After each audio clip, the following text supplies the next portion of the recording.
پیدائش 23واں باب۔ اور سارا کی عمر 123 برس کی ہوئی۔ سارا کی زندگی کے اتنے ہی سال تھے، اور سارا نے کریت اربا میں وفات پائی۔ یہ کینان میں ہے، اور ہبرون بھی کہلاتا ہے۔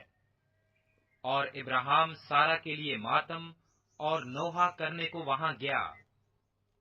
پھر ابراہیم میت کے پاس سے اٹھ کر بنی حد سے باتیں کرنے لگا، اور کہا کہ میں تمہارے درمیان پردیسی اور غریب الوطن ہوں۔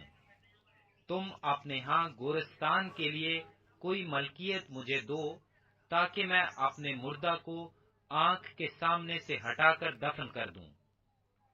تب بنی حد نے ابراہیم کو جواب دیا کہ اے خداوند ہماری سن، تو ہمارے درمیان